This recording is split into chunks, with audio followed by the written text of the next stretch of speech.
All right, today we're going to be working on some of Kevin's engines.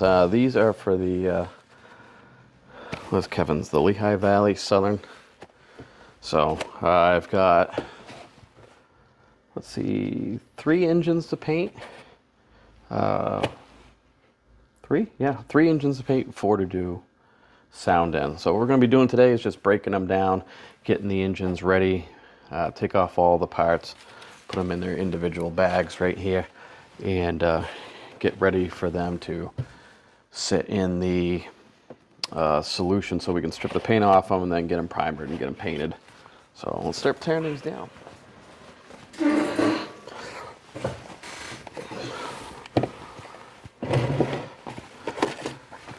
All right.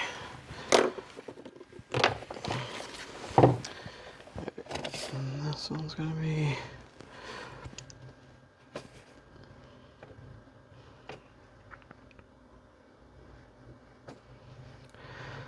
Lehigh Valley Southern 1502.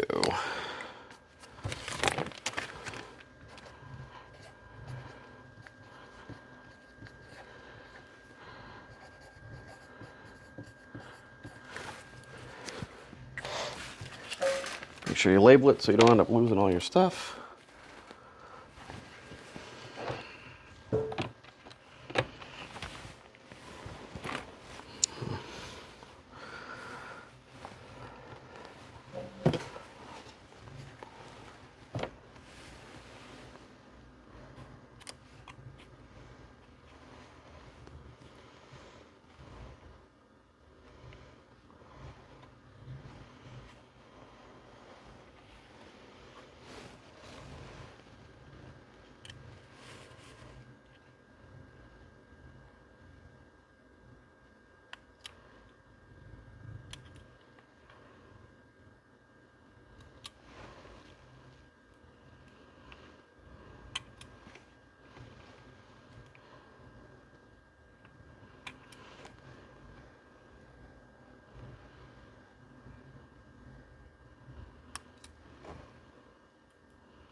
I like to use an X-Acto knife to try and get the handrails off, but I don't use a new one. That way it's not super sharp and I don't end up accidentally cutting the mounting holes or the mounting studs. It's just enough that it can slide in there and start working it out, but it's not gonna necessarily be in danger if you don't press too hard of cutting it.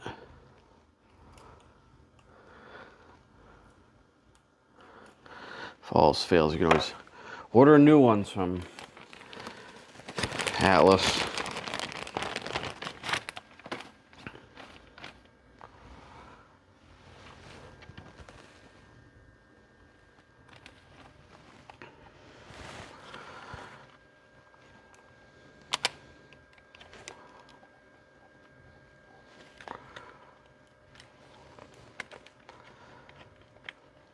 We gotta add ditch lights to this. So this one doesn't have any sound in it already. We're gonna add sound to it. We're gonna use ESU LokSound version 5. We're gonna use the TCS Wow Sound. Does it already have speaker in it? Oh, no, it's just a speaker holder.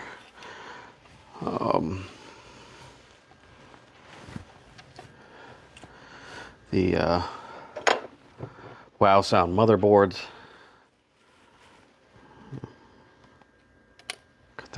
seconds. I'm not going to worry about that.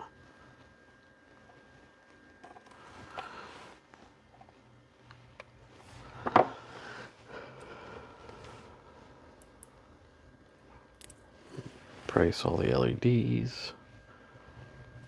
Sugar Cube speakers we're going to be using in all of them as well. I might end up using that mouse. We're going to keep that. So we don't need this motherboard in here. We can pull that out.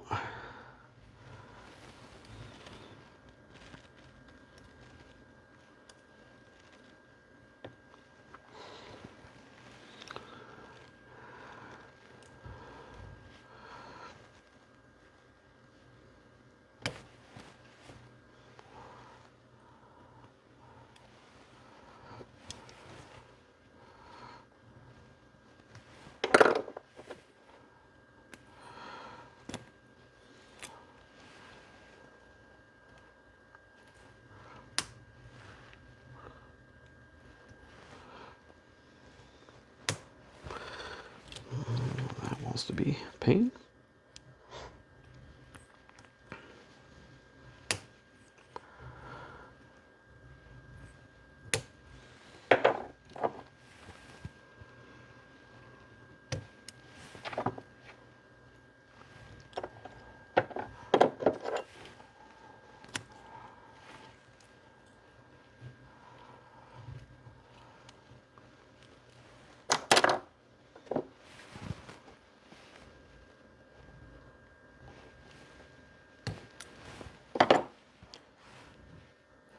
I don't keep these boards. I just throw them out. You know, you can sit there and try and sell them secondhand to other people or use them as trades, but it tends to be more hassle than it's worth. All right, let's get the cab taken apart.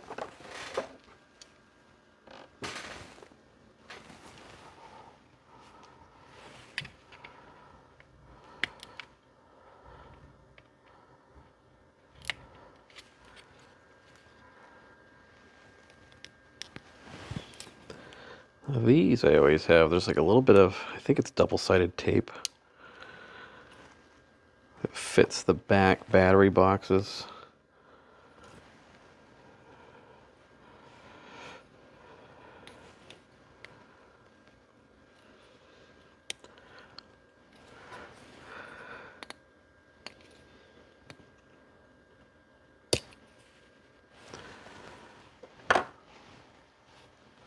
What I kind of want to try here is, his railroad has a yellow stripe, black frame, the ends on here. I may end up just seeing if I'm not gonna end up. Let's take a look at another one. I got another one that's painted. Let's try and compare it.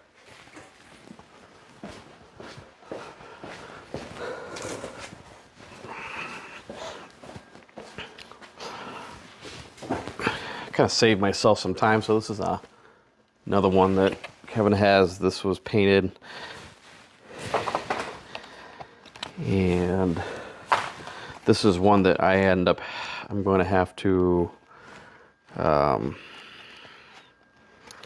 taking it apart to put ESU sound in. It's an older QSI sound module in it, or a sound decoder in it. So we're going to end up taking it apart and then putting an ESU version 5 in there. So let's just kind of compare it.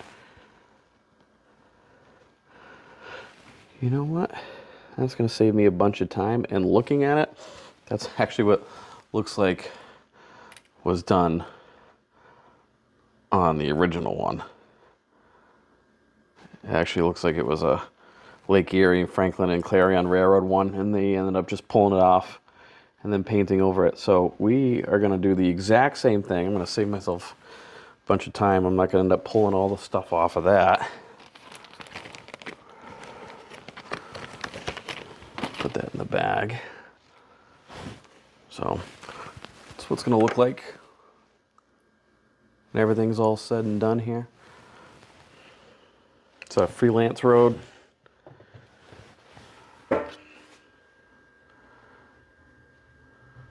All right, 4 windshield wipers.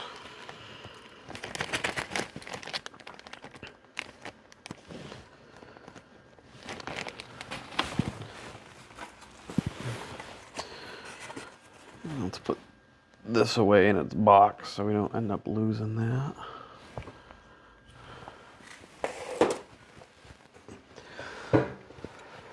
All right, got that one broken down. Now we'll get the next one. So we'll set this aside. Do I end up losing that? Put that up there. This is my soaking tub. It's not airtight, but it's relatively. I guess it's a Rubbermaid with a seal on it, and I usually use 99% alcohol the first go around, and for some reason that doesn't work. Then I'll step it up to like Purple Power, let it sit in there for a couple days. Most of the stuff, it just comes right off, especially with the 99%. I don't use anything like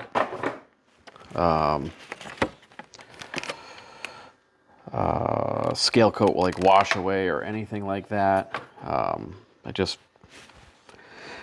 The alcohol's always worked, so why not? All right, so this is an SD38-2? No, regular SD38. This is going to be a slug set. So there's a custom built Conrail style MT6 slug that is going to go with this. And so we're going to end up, this one needs to get repainted into Lehigh Southern as well, or Lehigh Valley Southern as well. So we'll take off all the parts on this one. And we'll mark our bag. VSR. Put all our parts in here.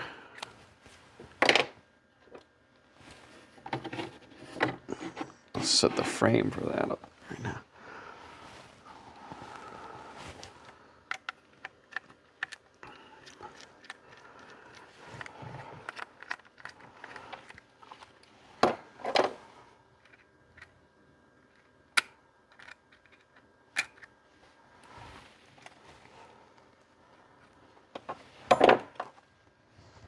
This one's also getting a LokSound V5. And this one will be paired with that MT6 slug. It might be an MT4. I'll have to double check the trucks. Yeah, I think it's an MT4.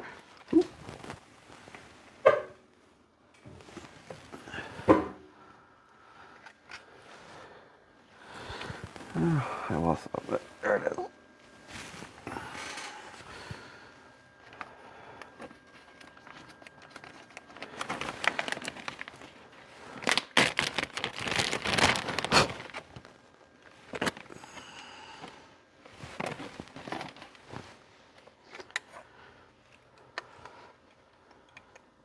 And this is just a regular Athearn ready to roll SD38, so nothing special in it.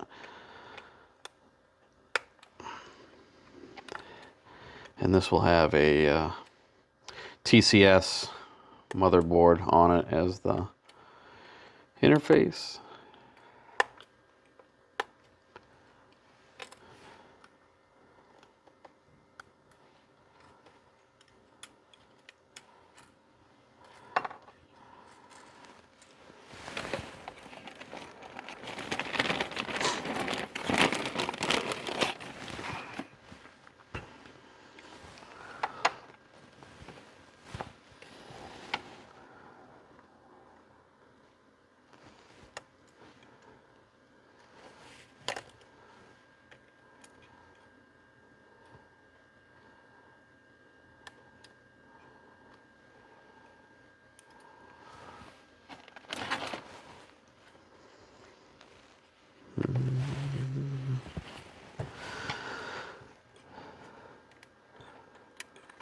Looks like he might have got this.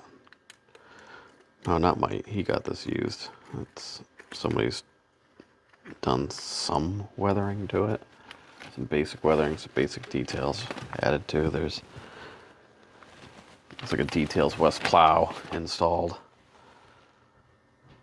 and MU hoses. I have actually one of these, I think these were old Rail Power Products shells.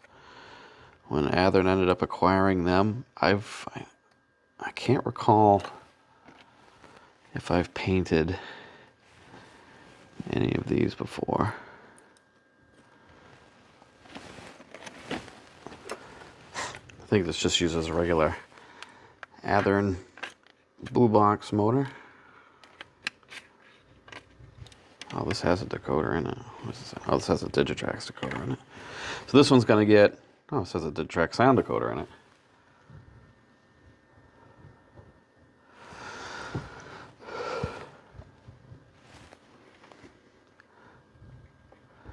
Not that it matters, because it's all getting LokSound anyway. It does have the bulbs. Those are coming out. We just cut those.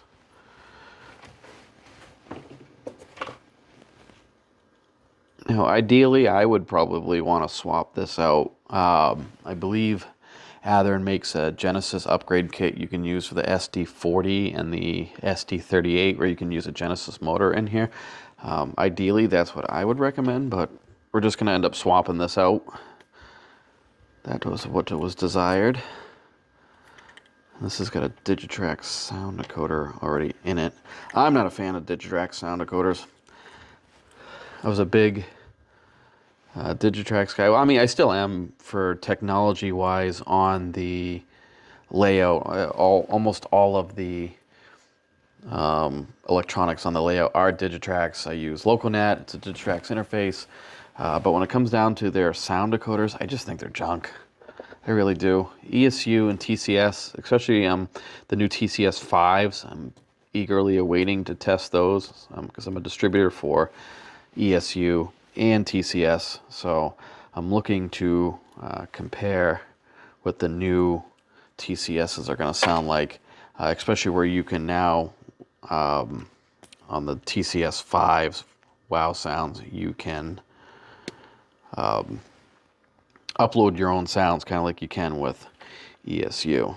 So it'll be interesting to see how that works. That's kind of one of the things I really like about ESU is that you can change your sound files. Like, you know, I have a couple of the Conrail SD60s, and I have different files in each one of them and change them just a little bit so they don't all necessarily sound the same.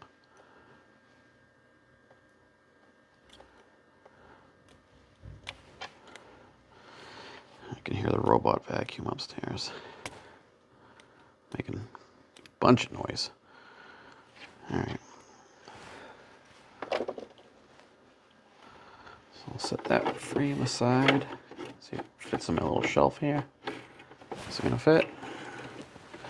Yeah, it'll fit. This stuff I'll put in the junk pile, throw that stuff away.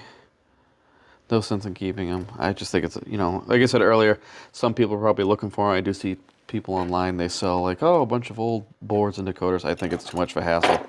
I don't want to deal with it, so away they go. Out go the grain of wheat bulbs. We're going to replace those with LEDs. Those can go in the trash as well.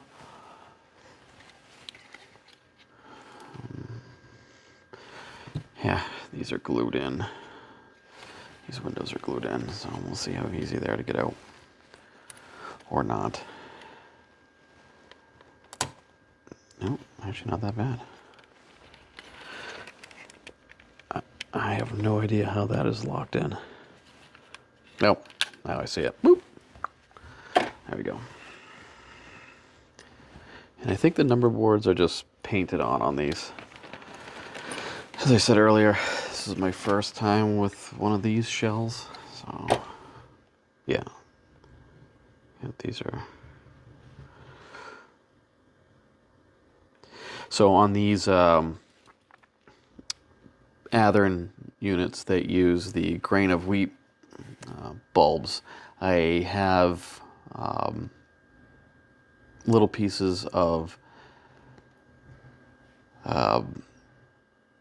fiber optic that actually goes in the headlight housing It's made by a guy up in Canada, so he has them so they fit right in. They just press fit from the front, and it gives you like they're rounded over, so you have like the glass lens from the headlight bulb, and then you can just end up putting a LED in the back here, and they work really, really well, especially for like early Genesis models that use the grain of wheat bulbs, and then for these, it'll work just as well. You might have to ream out the hole just a little bit, but most of the time they press fit. But I do usually secure it from the back with a little bit of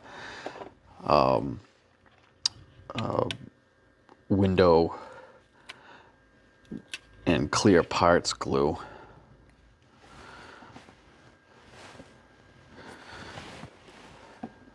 I don't think you can separate this. No, that's all one piece. That's going to be a pain in the butt. All right, let's get this stuff in the bath here.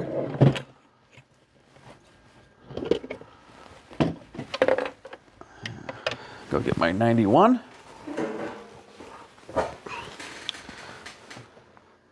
So this is why I use this is 99% alcohol. You can get 91 generally in the stores, relatively easy now that COVID is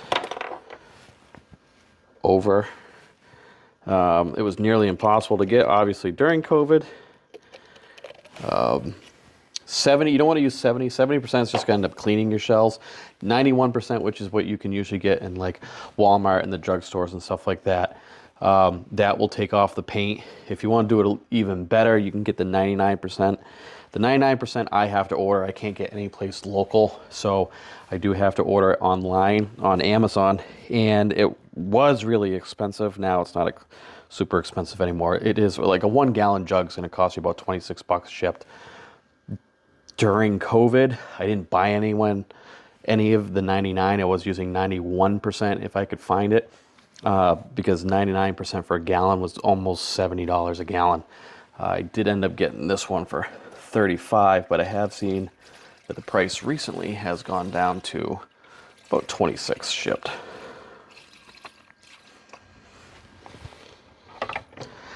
So I usually put in enough just to cover the shells. I also use this in 3D printing. This helps to really get off any residue from the 3D printing process. So once I'm done printing stuff for customers, it goes through a pre-wash, which is usually 91%, and then I have a clean machine that is filled with this 99%, and that makes sure that it gets everything off for you. So you can do, and then I usually just close it up, seals it, sets it aside. You can set that aside for about, you probably start seeing it working in around 15 minutes to a half hour. I generally like to check on it probably about an hour into it, and then sometimes, depending on certain colors are harder to get off, whites, blacks, darker colors like green, dark green is really hard to get off, like a forest green, like from like BNSF. So they're going to want to end up soaking longer. Sometimes what I'll do is I'll take them out and under hot water, wash it off, whatever paint comes off, wash that off, use a fine brush or like a soft toothbrush, get that off, and then put it back in. Sometimes you need to go up to a day to get that stuff off.